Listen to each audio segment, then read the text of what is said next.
Hey, happy Sunday. I hope you all well. I wanted to talk about something very important today. It's a way to grow your money in a few years' time. And I think you may have heard about this principle called compound interest. And that's what I want to talk to you about. So it's been on my mind to do this for a while now, but I haven't got around to it. I guess I've just been lazy, but I had to do it before it's the first part of the year's ended, and I wanted to do it before July comes to an end so that at least you could put things in place. In the UK, the financial year began on the 6th of April, which means that we are about 3 months into the new financial year. There's a 25-26 financial year. So I wanted to do this to help anyone who hasn't thought about compound interest and the need to invest. I'll start a series about investing, but I wanted to talk about this briefly. So in March this year, as part of International Women's Day, the topic for this year, or the theme for this year, was accelerating action. And as part of that, I run a series of financial sessions in class. So disclaimer, I'm not a financial advisor at all. Everything I'm saying here is just for entertainment purposes. It's important that you do your own research into what I'm saying here, but I did run some sessions at work as part of International Women's Day this year, and there were 3 sessions started in January and culminated in the final session in March. The essence of the session was to speak to women in my company about investing, the basics of investing. Most people don't even understand what their pay slip means. We went through that. We went through compound interesting. We went through investing, and I didn't talk about crypto or forex trading or anything like that. It was just basically index funds. And we also ran through tax efficient ways of investing in the UK. But one thing that came across to the session was the understanding or comprehension from the other ladies on the call on the importance or on what compound interest actually means and what compound interest actually does.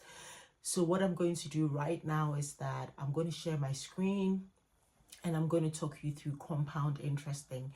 I may as well just go to a site called calculatorsite.com or .co.uk and share with you how compound interest works.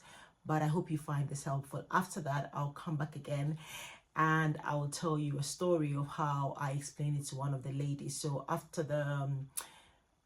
the sessions, I do during my lunchtime at work. I usually go for a walk, but one of the ladies reached out to me and then she still didn't understand it. So I had to find another way of explaining it, which I hope that if you don't understand the screen I'm going to share, when I talk about what I told her later on, it would give you an idea exactly what I meant. So I hope you find this helpful.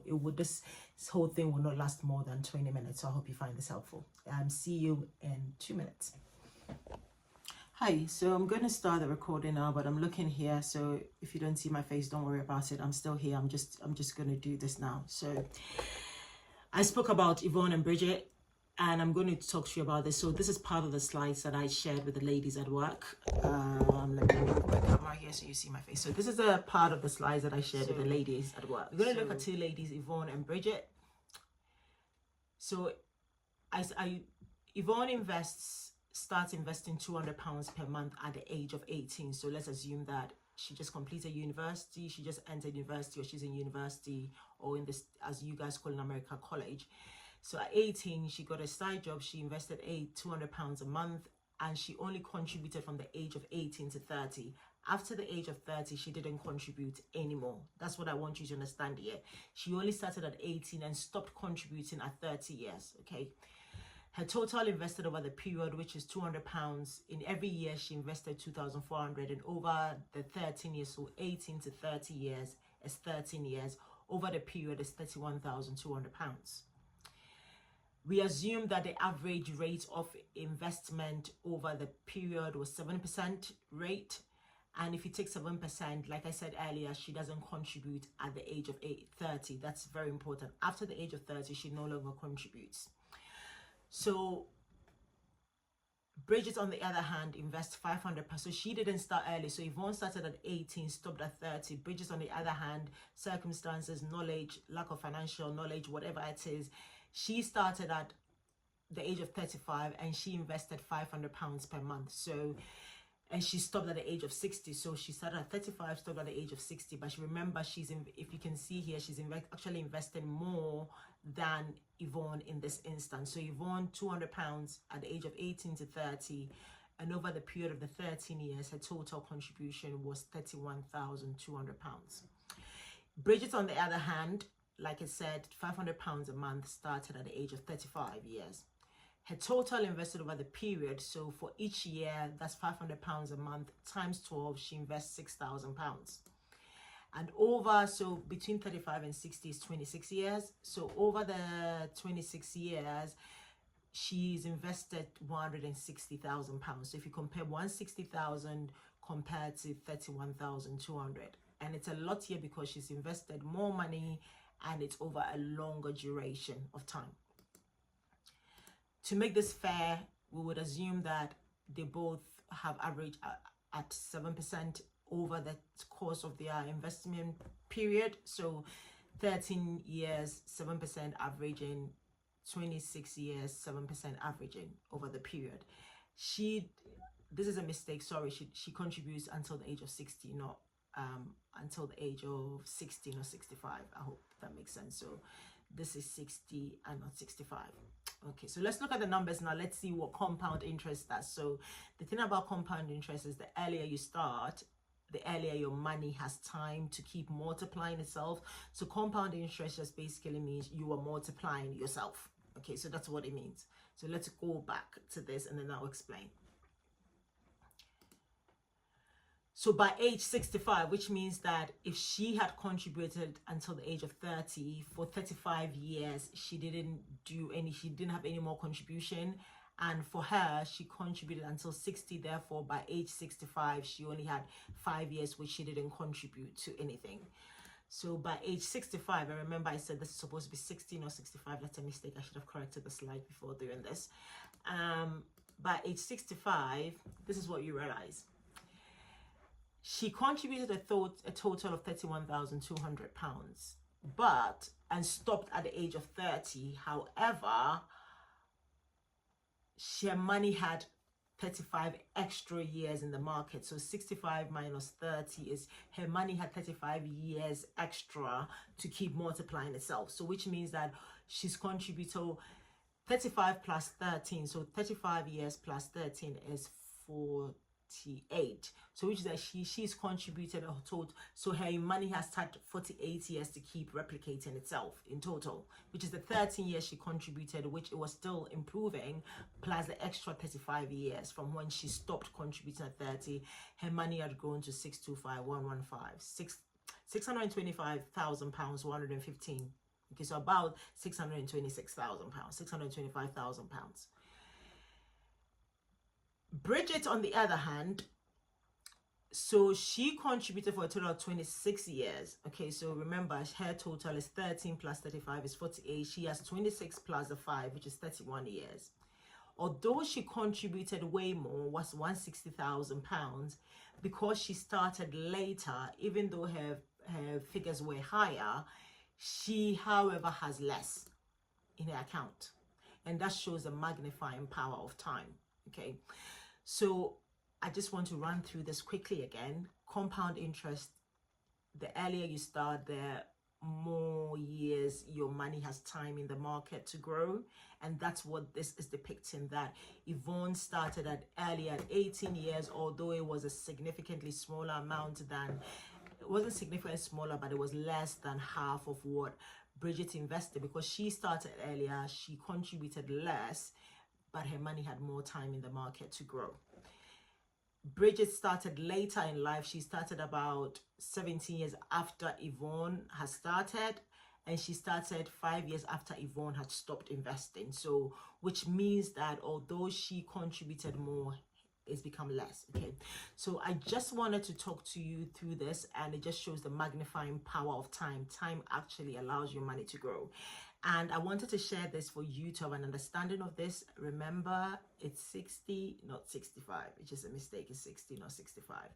So I'm going to stop sharing the screen now, and what I'm going to do is I'm going to talk you through something that I spoke to someone about at work, a different analogy to explain this compound interest thing, and I hope that it helps. So hold on a second. As well is the calculator site, so this will help you kind of play with this compound interest thing. So I went to the calculator site.com at the top here, and then what I did was I just normal compound interest. Okay, so I'm going to take pounds, and I'm going to assume you invest £250 every month. Your interest rate, let's say it's 7%. You can use 5%, it's up to you.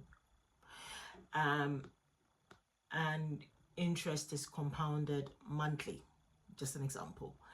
And let's say you just finished university, 22, 21, whatever your age is. Let's say you are contributing for, let's say, 20 years. So you put 20 years in, 0 months.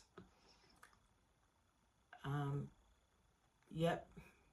Compound frequency, number of years, initial investment is £250, and then your deposits, whether you're contributing monthly or annually, I would say you're contributing monthly, so you put 250 in there as well. And deposits made at what beginning or end? I do beginning of the month. Okay, so sometimes it's better to increase your deposit by inflation. Let's say you get a salary increase yearly, or whatever, you get a salary increase, you can change the annual deposit percentage increase if you want to. If you don't want to, just leave it. Okay, so let's leave it now and let's just calculate it. So £250, interest is 7, your compound interest is done monthly, and then years is 20%, and then you deposit every month, so that's £250, and then you deposit at the beginning of every month. Okay, so you can calculate that. So over the period of 20 years, you've contributed a total of 60,000. So 250 times 12 is £3,000. Okay, 3,000 times 20 is 60,000. So this was 60,000 about. So every month is 250. A year has 12 months, so 250 times 12 is 3,000. And 3,000 every year, you multiply for the total, that's 60,000. What I wanted to show you was this. So you started with £250, so that's at the beginning of the month. So at the end of the first year, you contributed a total of £3,000. That £3,000 would yield an interest of 134,000. That £3,250 will yield a total interest of 134. Okay, so that's for the first year. The second year, what happens is they add the initial amounts of 3,250 to the 3,000, so your total deposit is 6,250. However, your interest for that year, your accrued interest, which means that the interest you've accrued in year 1 was 134, the interest accrued in year 2 was 495. I hope it's making making sense. In the third year, you do another £3,000. They add your £3,000 to what you had contributed earlier, which is 6,250, and then you get 9,250. The interest you accrue, in that year is 10899. Okay, 1098.99. Okay, so that's the total of the interest. 134,495 plus 9,250. They give you an interest on that. Okay, so your interest for year 3 will be the interest you accrued from the previous year, 495, plus the total deposit, and then they calculate interest on that. So it's not just the amount that you contribute, it's the interest of that year too. I hope this makes sense. So you can play with the figures here, you can play with the information here as well. So over a total of 30 years, you would have accrued a total interest of 71,751. If you change that to, let's say you had money and you change that to, let's say, £750. So remember, you contributed 60,000 and your total interest was 71,000. If you did £750 over the year, sorry, let's start with 750 and let's change the 750 as well. You have £396. So 180,000 of that is what you actually put in, and then you earn a total interest of 215,000 approximately. if you, so the S&P 500 over the past is a 50 years has averaged about 10%, and this is not financial advice, like I've said. So assuming you put 10, you were invested just in that, and it performed, the same average is continuing over the next 20 years that you invest in, and you put 10% in, then you are looking at 757. It's interest rate shows how much your thing is going to perform. And remember, this doesn't include fees. So if you're investing, they usually charge fees and stuff. This doesn't include that. So I hope this makes sense. I've tried my best to explain it in as little words as I can, so I hope this makes sense. The site is thecalculatorsite.com, so I hope you find that useful. See you. I'm going to explain something else to you, so see you soon. A quick disclaimer, so it wouldn't be 7% every year.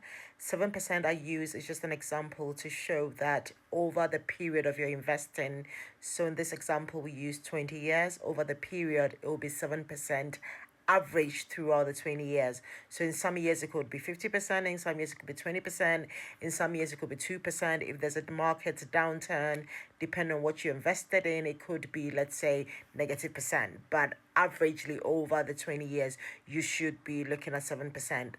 I also wanted to draw attention to the fact that it might just be that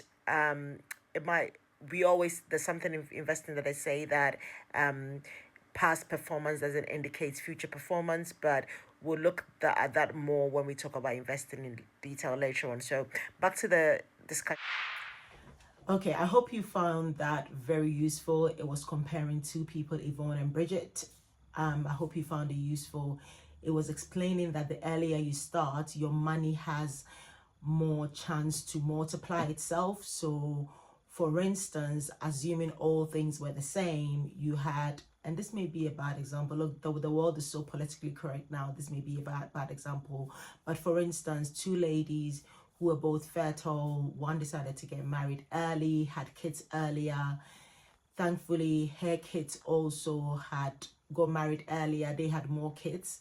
It means that in her lineage, she's had more, she's had grandchildren, and her friend is now going to start. So it's similar thing about compound interest, that she got married early, she had kids, and then her kids had kids, and then her kids had kids, so she has great grandkids now. And it may be that her friend who started later may just have grandkids or may just have kids. It depends on where it started. So that's one way to look at it. Another way to look at it is, let's say you've got an onion plant or any plant, and you've taken a part of it and you've grown another plant. What happens is that although the original plant has fruit on it, the other plant that you took a part of the old plant from and you grew also had fruits. And then you take a plant from the new plant and then you plant another plant, and then what happens is that it keeps multiplying itself. So that's basically what compound interest means. So let's say I invested £200, okay, and the interest rate is, let's say, £10 a year, 10% a year, just an example, okay.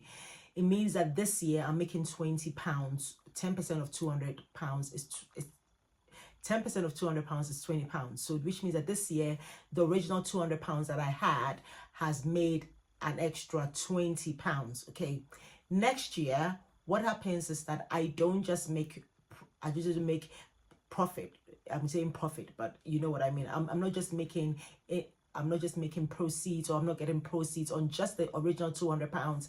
I get proceeds of the 200 plus the 20 that I got from the first year's interest, the benefit of the first year's interest, okay? So it means that in the second year, at the beginning of the second year, assuming the 10% was throughout the first year, at the beginning of the second year, my interest would actually be calculated over the £220 and not just on the £200, which means that the original £200 is making money, and the interest that I got in the first year of £20 is also making money, which means that in the second year, assuming interest rate is still 10%, it means that in the second year, I'm getting 10% of £220, and that's £22, okay, off the first year's amount, which means that in the beginning of the third year, I have a total of £242, and that's what happens every year. So it's not just the amount that I originally invested of £200 that then makes a profit or yields more,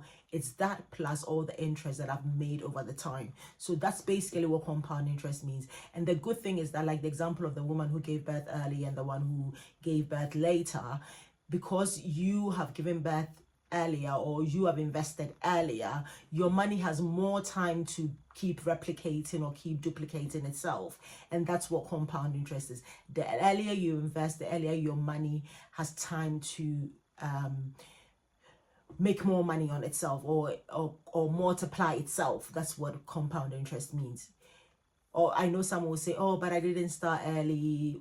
The best time to start was yesterday, and if you haven't started, the other best time to start is today. So I hope that makes sense. So the earlier you are in the market and the longer time you are in the market, assuming that everything stays the same or averaging over the time that you are in the market, that will then dictate how well your money performs. So again, compound interest is a way that your money keeps multiplying itself to yield more money. And the longer you are in the market, the more you make, the more money you put in, the more you make. I hope this makes sense. Do bear in mind that I use 10% as an example. It will be dependent on what you are invested in and its performance over the term that you are invested in. You could actually look at historical data to confirm how well whatever you invested in has done over the past. But remember that, like they always say, past performance is not an indicator of future performance. So please start early, invest, and remember that the original money also makes money. The interest you make on that money also makes money. So it's not just what you put in originally, or it's not just the interest making money, is what started it. And in the context of compound interest, we are assuming that the first one that you planted will never die and is still making money, but that is investment. So which means that it always makes money as long as it's still in the market, as long as the fund that you chose is still performing. Then you would assume that you would expect that it would still be making money. So that's what compound interest is. I hope it makes sense. The £200 example I gave, I hope this all makes sense. I'll see you another time. See ya. Bye.